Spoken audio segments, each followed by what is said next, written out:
장막예배 여러분들 환영합니다. 우리 이 시간 기도로 찬양 시작하도록 하겠습니다. 하나님 아버지, 오늘 복된 은혜를 주셔서 감사합니다. 하나님, 우리 이 시간 하나님께 예배를 드릴 때 힘과 은혜를 주시옵소서. 예수님을 믿습니다. 아멘. 첫 번째 찬양으로 이 눈에 아무 증거 아니며도 찬양하도록 하겠습니다. 박수 치면서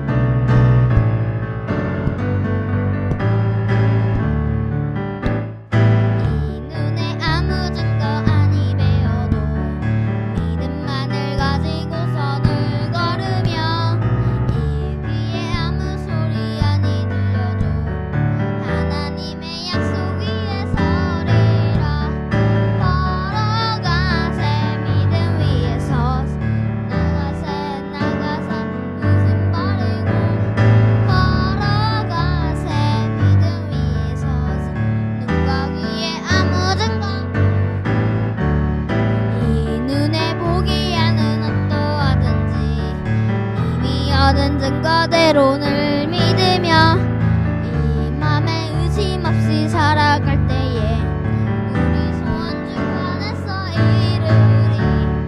걸어가세 믿음 위에 서서 나가세 의심 버리고 걸어가세 믿음 위에 서서 눈과 귀에 아무 증거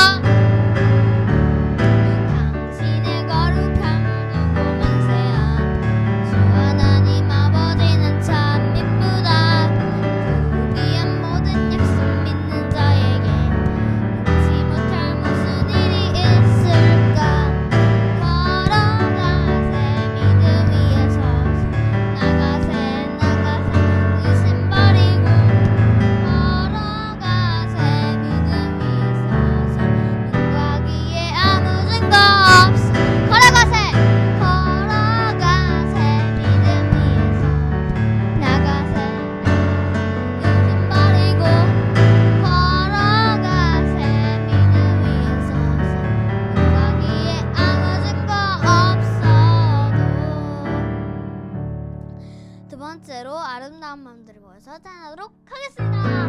박수 치면서 아름다운 마음들이 모여서 주의 은혜 나누며 예수님을 따라 사랑해야지. 우리 서로 사랑해. 하나님이 가르쳐주는 가지 내 예수를 꿈과 같이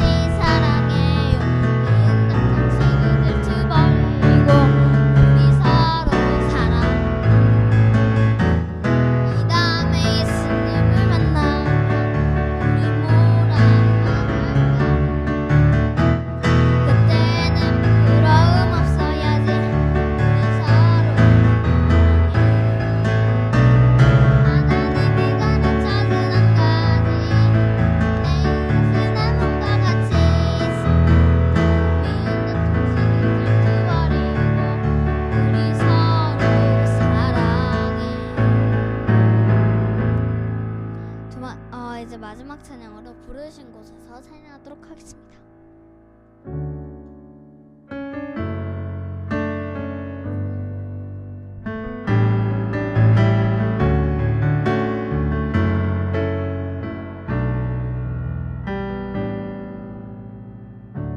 따스한 성령님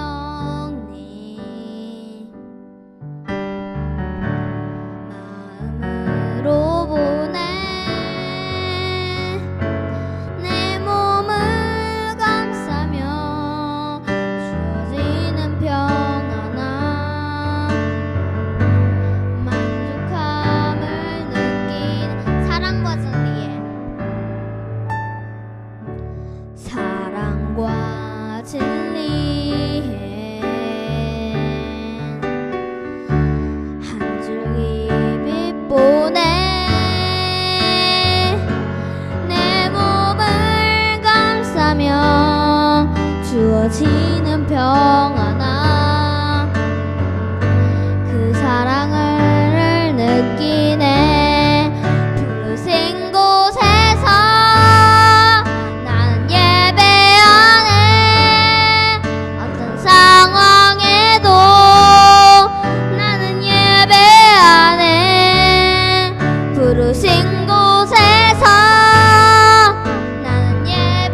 걸어갈 길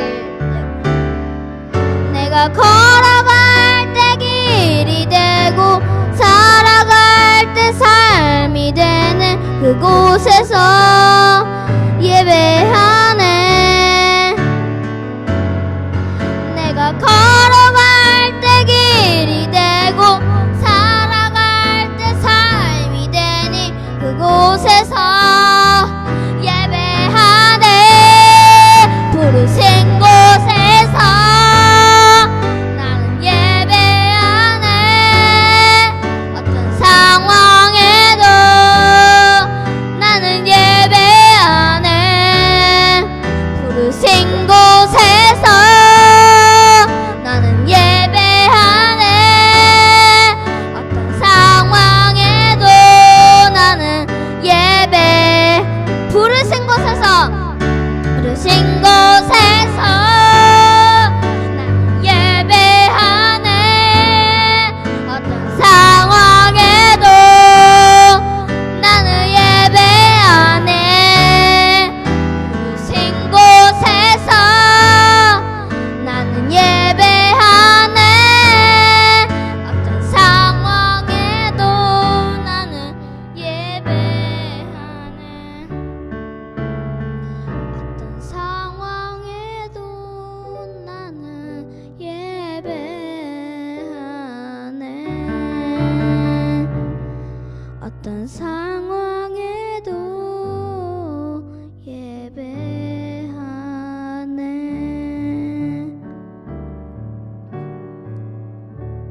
사도신경 하도록 하겠습니다.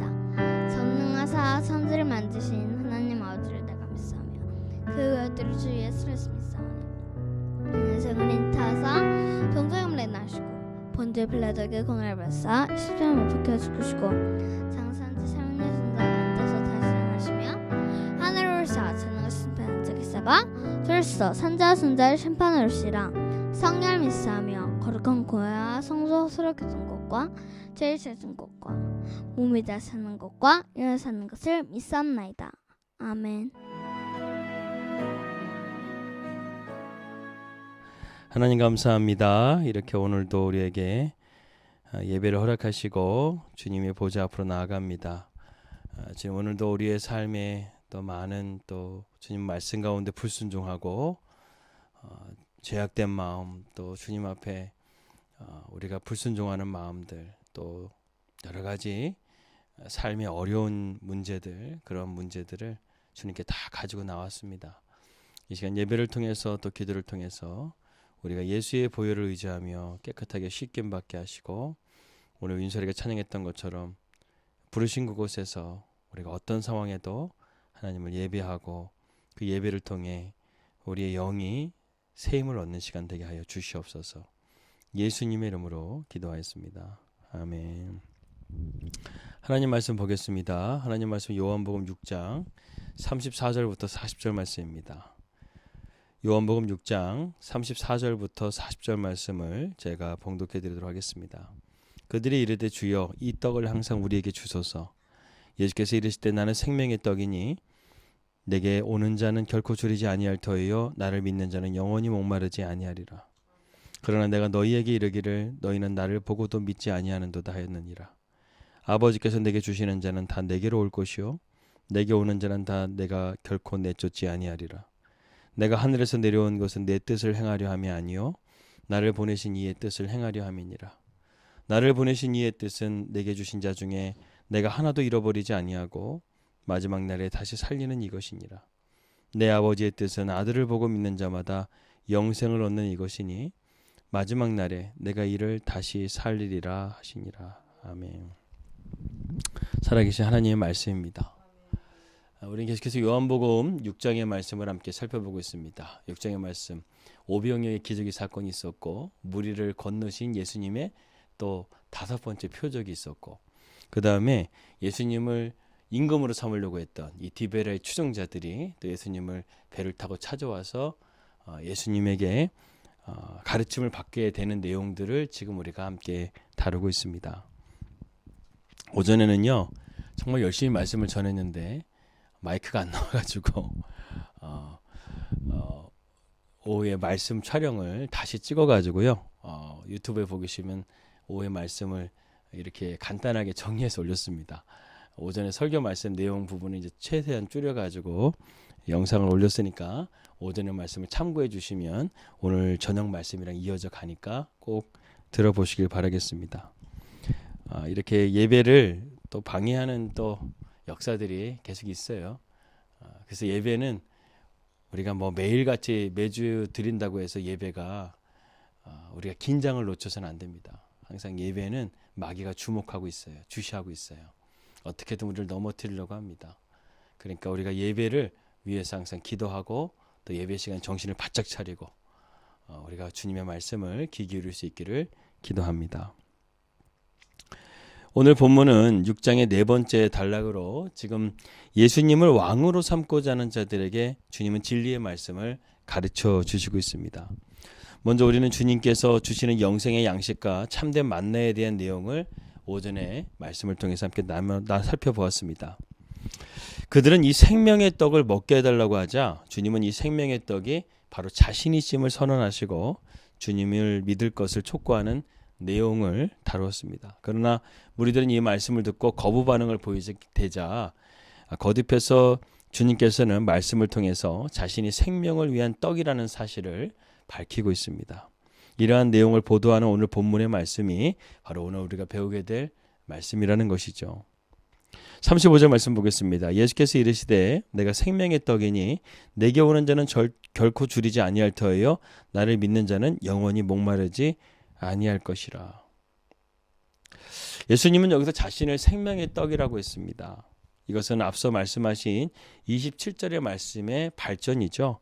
27절에서 예수님께서는 이 양식은 인자가 너희에게 주리니라고 이렇게 말씀했는데 이제는 예수님 자체가 생명의 떡이라고 지금 말씀하고 있는 거예요. 지금 예수님은요, 이 생명의 떡을 자신의 몸을 빗대어서 말씀하고 있는데 그렇다고 한다면 그 생명의 떡을 주신다는 것은 자기의 몸을 깨트려서 주신다는 의미를 가지고 있습니다. 우리는 여기서 십자가를 발견하게 돼요. 자신의 생명의 떡을 자신의 몸을 깨트림을 통해서 우리에게 생명을 주시기 위한 의미가 무엇이죠? 십자가죠. 주님은 여기서 우리에게 그 생명을 주시기 위한 십자가를 우리에게 보여주고 있는 거예요. 모세는 참으로 위대한 지도자였습니다.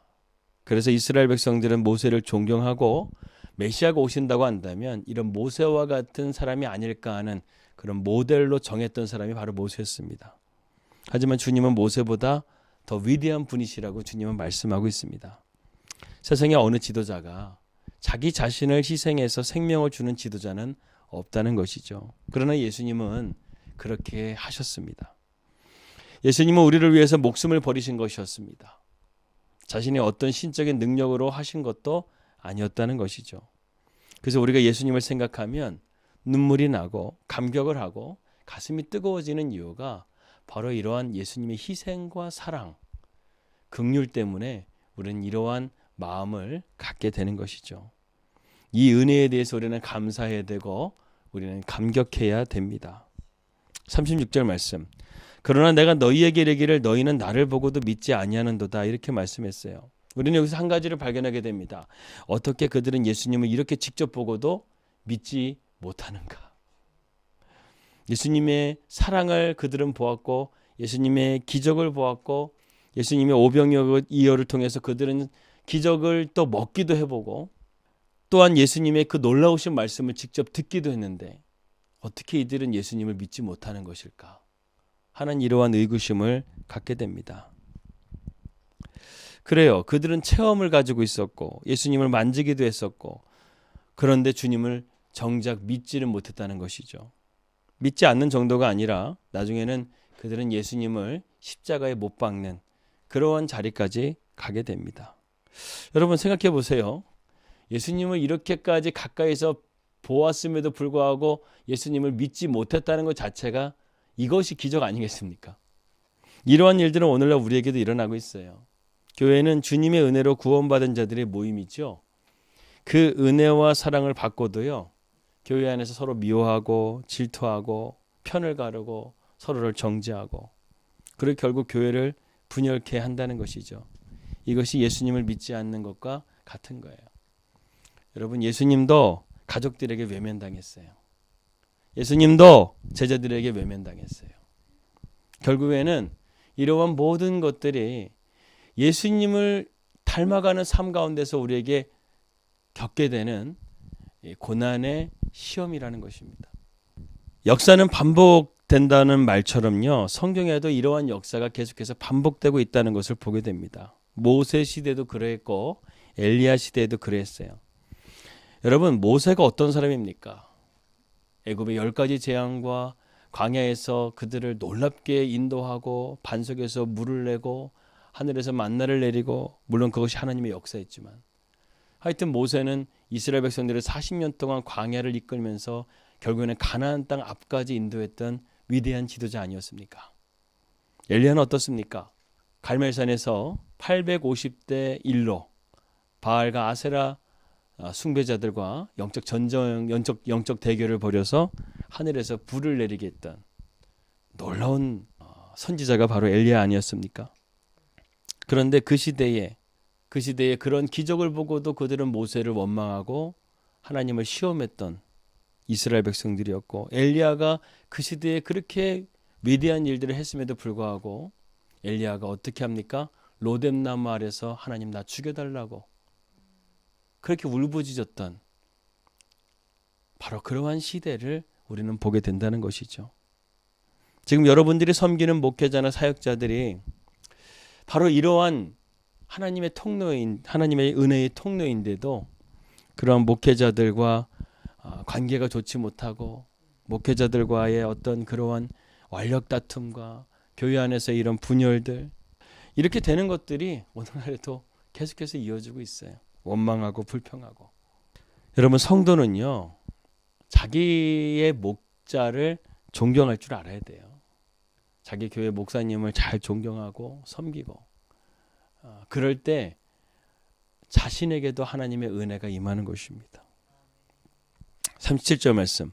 아버지께서 내게 주시는 자는 다 내게로 올 것이요 내게 오는 자는 내가 결코 내쫓지 아니하리라. 우리는 이 말씀을 깊이 묵상해 봐야 됩니다. 사실 이 말씀은 우리의 믿음이 어디에 속해 있는가를 알려주는 아주 귀한 이 척도가 되는 말씀이에요. 아버지께서 내게 주시는 자는 다 내게로 올 것이요 내게 오는 자는 내가 결코 내쫓지 아니하리라. 오늘 말씀을 통해서 믿음의 주체를 우리가 발견하게 됩니다.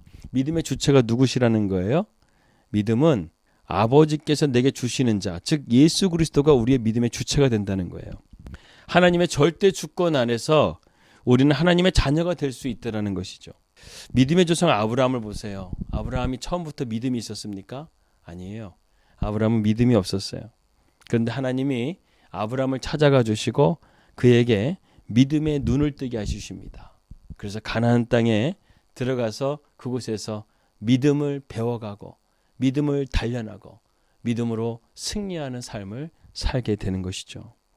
그렇습니다. 우리의 믿음의 배후에는 반드시 하나님의 이러한 섭리하심과 개입하심이 먼저 있었다는 사실을 우리는 알아야 돼요. 그래서 믿음이라는 것은 하나님의 은혜다. 바울은 이렇게 고백했던 것입니다. 하나님께서 우리에게 은혜를 주시지 않으시면 우리는 믿음을 가질 수가 없다는 거예요. 우리는 하나님이 우리에게 믿음을 주셨기 때문에 믿을 수가 있고 예수님 앞으로 나올 수가 있게 된다는 것이죠. 38절과 39절입니다. 내가 하늘에서 내려온 것은 내 뜻을 행하려 함이 아니요 나를 보내신 이의 뜻을 행하려 함이니라. 나를 보내신 이의 뜻은 내게 주신 자 중에 내가 하나도 잃어버리지 아니하고 마지막 날에 다시 살리는 이것이니라. 정말 오늘 말씀 한 절 한 절이 너무나 귀하지 않습니까? 진짜 이 말씀 한 절 한 절 진짜 마음속에 머릿속에 다 집어넣어야 될 말씀이에요. 주님께서 보내신 이는 하나님께서 우리에게 믿음을 주신 자 중에 주님은 단 한 사람도 잃어버리지 아니하신다. 마지막 날에는 또한 우리를 다시 살리신다. 이러한 놀라운 말씀을 우리에게 행하시고 있습니다. 우리는 여기서 예수님께 나온 무리들과 예수님 사이에 명백한 차이를 발견하게 됩니다. 무리들이 예수님을 찾아온 목적이 무엇이었죠? 그들은 하나님이 보내셔서 온 자들이 아니었습니다. 하나님의 뜻을 위해서 온 자들도 아니었어요. 그들이 온 목적은 오직 자신들의 뜻으로 예수님을 왕으로 삼고자 왔다는 거예요. 하나님의 뜻이야 어떠하든 그들은 상관이 없어요. 오직 자기들의 배를 채우고 예수님이 자기들의 정치적인 왕이 되어져서 나라의 독립을 이루어주면 그들은 족하는 거예요. 이스라엘은 왜 장자된 나라로서 이렇게 하나님의 구원으로부터 계속해서 비껴나가고 있는 것일까? 여러분 한번 생각해 보신 적이 있습니까? 그것은 하나님이 그들을 버리신 것이 아니에요. 이스라엘 백성들은 하나님께서요 천사도 흠모할 만한 사명을 주셨는데 그 사명을 망각했기 때문에 그렇습니다. 그들은 이러한 하나님의 아들을 외면했어요. 그분을 통해 인류를 구원해야 될 이스라엘 민족의 사명을 그들은 부인해버렸어요. 하지만 그들은 예수님을 십자가에 못 박고 지금까지 영적인 어둠 가운데 거하게 된 것이죠. 아직도 그들은 모세의 율법을 지키며 살아가고 있습니다. 하지만 성도의 사명은 언제나 주님의 뜻을 행하는 데 있어요. 우리가 가슴에 품어야 할 것은 세상의 욕심이 아니라 온전히 주님의 말씀의 법을 마음에 새겨야 될 줄 믿습니다. 그래서 시편 40편 8절 말씀은 나의 하나님이여 내가 주의 뜻 행하기를 즐기오니 주의 법이 나의 심중에 있나이다 이렇게 말씀했습니다. 우리의 마음 가운데 주의 법이 마음에 있어야 될 줄을 믿습니다. 40절 말씀입니다. 내 아버지의 뜻은 아들을 보고 믿는 자마다 영생을 얻는 이것이니 마지막 날에 내가 이를 다시 살리리라 하시니라. 드디어 기독교의 핵심 교리인 부활과 영생에 대한 내용이 이제 나오기 시작합니다. 39절에서 예수님은 자기에게 나오는 자는 다 보호하겠다고 약속하시는 말씀이 있죠. 그런데 보호와 구원이 이 땅에서만 이루어지는 것이 아니라 마지막 부활 때에 주님께서는 다시금 우리를 살리셔가지고 우리의 영혼을 되찾으시겠다는 말씀을 하고 있습니다. 그렇다면 이 땅에 있는 동안 성도는 어떻게 살아야 될까요? 이러한 영광스러운 부활의 소망을 가진 우리들이 이 땅을 살아가게 될 때 어떻게 살아야 될까요? 성경을 보게 되면 믿음의 길을 걸어간 사람들은 대부분 희롱과 채찍을 당하고 옥에 갇히고 유리하고 궁핍하고 환난과 학대를 받았습니다. 광야의 산중과 암열과 토굴에 유리하기도 했고요. 인간적으로 본다면 세상에 이렇게 허망한 일이 어디 있겠습니까? 그러나 성경은 이들이 이것을 구차히 여기지 않겠다고 말을 하고 있어요. 그리고 당당하게 그것을 받아들입니다. 풀무불에 들어간 사드락과 메삭과 아벳느고는요. 당당하게 그 풀무불로 들어갔어요. 자기는 하나님 외에는 절대로 엎드려 절하지 않겠다. 이렇게 믿음으로 고백하며 풀무불에 들어갔는데도 네가 들어가더라도 네가 이렇게 하겠느냐 그러니까 우리가 죽을지언정 당신에게 절하지 않겠습니다. 더 이상 이것에 대해서 말하지 마십시오 하면서 당당하게 풀무불로 들어갔어요. 고난의 풀무불, 죽음의 풀무불로 그들은 당당하게 들어갔는데 하나님께서 그들을 건져주시고 그들이 정말 놀라운 기적을 경험하게 되죠. 근데 그들이 뭐라고 고백했냐면 하나님이 우리를 이 풀무불에서 건져주셔도 감사, 안 건져주셔도 감사해요. 하나님의 뜻에 맡기는 거예요. 그들은 이러한 믿음을 지키는데 자신의 생명을 올인을 했어요. 사실 그들은 나라가 멸망했고 예루살렘은 불타버린 상황이었습니다. 예루살렘 성전은 그들에게 신앙과도 같았죠. 그런데 그 성이 불탔다는 것은 무엇입니까? 하나님이 우리를 버리셨다라는 생각을 하게 되었을 거예요. 하지만 그들은 절대로 하나님이 우리를 떠나지 않았다고 믿었고 그런 가운데서 살아계신 하나님께만 자기는 엎드려 절하겠다고 믿음으로 결단을 한 것이었습니다. 그런 상황 가운데서 그들의 믿음은 순결한 믿음이 되어졌고 그 믿음을 주님께서는 지켜주셨던 것이죠. 이런 얘기들이요 성경에 너무나 많아요. 다니엘도 마찬가지고 또 수많은 선지자들도 마찬가지였습니다. 하나님께서 그들을 지켜주세요. 왜입니까? 하나님의 말씀, 하나님의 성경은요 말씀의 책이기도 하지만 이 말씀의 역사로 수많은 기적이 일어났던 기적의 책이기도 하기 때문에 그렇습니다. 그렇습니다. 하나님을 믿는 자들에게는 비록 인생에 이러한 고난이 우리에게 있다 할지라도요 우리에게 허락하신 새하늘과 새 땅에서 우리는 주님과 함께 영생과 기쁨을 맛보는 이 놀라우신 은혜를 가진 자로서요. 이 땅에 살아가게 될 때 비록 우리가 어렵고 힘들지라도 우리가 이런 영생의 소망을 바라보면서 견디고 버티면서 주님의 나라를 바라보며 나아가야 된다는 것입니다. 때로는 억울한 일을 당할 때도 있어요. 답답한 일이 있을 때도 있습니다. 고통이 찾아올 때도 있어요. 하지만 우리의 믿음의 선진들은 기쁨 속에서도 이러한 불행한 일들을 받아들이고 믿음으로 견디고 이겨냈던 것처럼 우리도 부활과 영생이라는 궁극적인 소망을 붙들고 내 뜻대로 살아가는 것이 아니라 주님의 뜻대로 살아감을 통해서 저 여러분의 삶이 기쁨과 은혜로 충만한 삶이 되시기를 주님의 이름으로 기도합니다. 제가 지난번에도 말씀드렸다시피 톱밥과 시계라는 이야기를 제가 잠깐 말씀을 드렸었잖아요. 이 톱밥과 시계, 이 톱밥 공장이 있었습니다. 이 나무를 깎게 되면 그 톱밥들을 이렇게 가득 쌓아놓은 그런 창고가 있었는데 그 창고에서 작업을 하다가 이 주임이 시계를 잃어버린 거예요. 그래서 거기 직원들한테 시계를 찾는 자에게 내가 상금을 주겠다, 포상을 해주겠다 해가지고 이 시계를 이렇게 찾는데 이 톱밥에 시계가 들어갔는데 찾아지나요? 아무리 찾아도 잘 안 찾아지는 거예요. 그 점심시간이 돼가지고 직원들이 이제 밥을 먹으러 가고 있었는데 한 꼬마가 이렇게 그것을 지켜보다가 들어와가지고 그 주임한테 자기가 시계를 찾아주면 자기에게도 포상을 주겠냐고 물어보는 거예요. 그래서 찾으면 내가 주겠다 이렇게 하니까 그 꼬마가 들어간 지 몇 분 만에 금방 찾아오는 거예요. 그럼 왜 찾아오니까 어떻게 찾았냐고 물어보니까 되게 간단하다고 그러는 거예요. 시계는 소리가 나잖아요.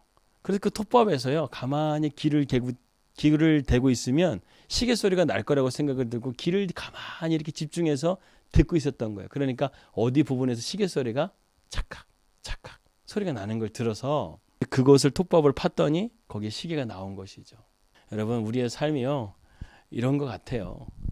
정말 우리가 찾고자 하는 것을 찾으려고 할 때는요 우리가 보는 것보다 듣는 게 더 중요하다라는 거. 우리가 이 세상에 많은 보여지는 것들이 많죠.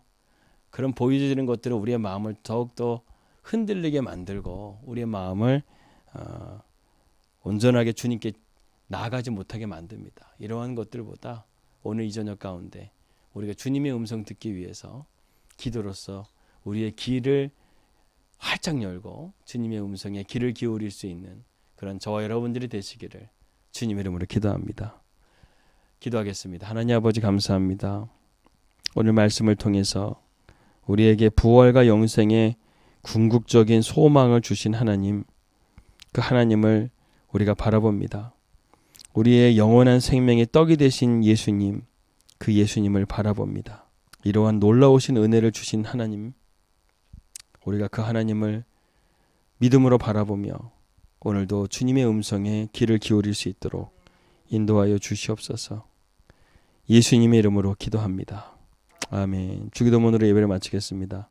하늘에 계신 우리 아버지, 이름이 거룩히 여김을 받으시오며 나라의 마옵시며 뜻이 하늘에서 이루어진 것 같이 땅에서 이루어지시다. 오늘 우리에게 일용할 양식을 주시옵고 우리가 우리에게 죄인들을 사해 준 것 같이 우리 죄를 사해 주시옵고 우리 시험에 들게 하지 마옵시며 다만 악에서 구원하옵소서. 대개 나라와 권세와 영광이 아버지께 영원히 있사옵나이다. 아멘.